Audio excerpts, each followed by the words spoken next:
سلااوان لێبێت هودا عوسمانم سەرباسی تیوارتان پێشکەش دەکەم.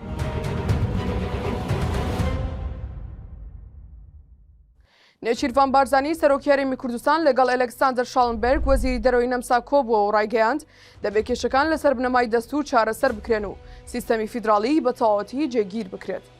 یەکێتی هاوردە و ناردنکارانی هەرێمی کوردستان ڕای دەگەێنێت ساڵی 2005 کاتێک گەلی کوردستان بە گوڕوتینەوە چوونە سەر سندوقەکانی دەنگدان و بە بەڵێ دەنگیان بە دەستوری هەمیشەی عێراقدا بۆ ئەوە بوو کەوە کیانێکی دەستوری و هەرێمێک لە چوارچەوەی یاسا بەرکارەکاندا ئەرک و ماف و شایستەدارایی و ئیدارەیەکانی بەرجەستە بکرێت نەک سەردەمێکی نوێی ئەنفاڵی ئابووری بەرامبەر بە خەڵکی کوردستان دەست پێ بکات.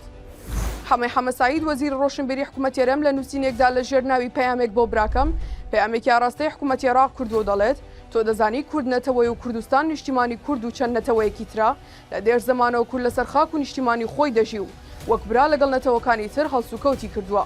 ڕاشی دەگەیەنێت برای عەرەبی چاوڕەش ئەم گەلە بە زەبر و زەنگ و کوشتار و کۆمەڵکوژی نە لە ناو دەچێ و نە ملکەج دەبێت. محمود عوسمان سیاسەتمەداری کورد دەڵێت ئەمانە واتە لایەنی عێراقیەکان بڕوایان بە فیدراڵی نییە، بڕوایان بە مافەکانی کورد و داواکاریەکانی نییە، بڕوایان بە مادەی 140 نییە، بڕوایان بە پرسی پێشمەرگەش نییە. تەنانەت دەستوری هەمیشەی عێراق کە مافی کوردی تێدایە ئەوانە دەیانەوێت دەستکاری بکەن و مافەکانی کوردی تێدا کەم بکەنەوە.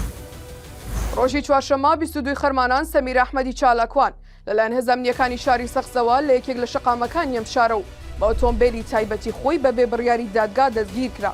چالاکوانانی ڕۆژهەڵات دەڵێن تا ئێستا هیچ زانیاریەک لەبارەی شوێنی دەست بەسەرکردن و هۆکاری دەستگیرکردن و تۆمەتەکانی سەمیر ئەحمەدی لە بەردەستدا نییە.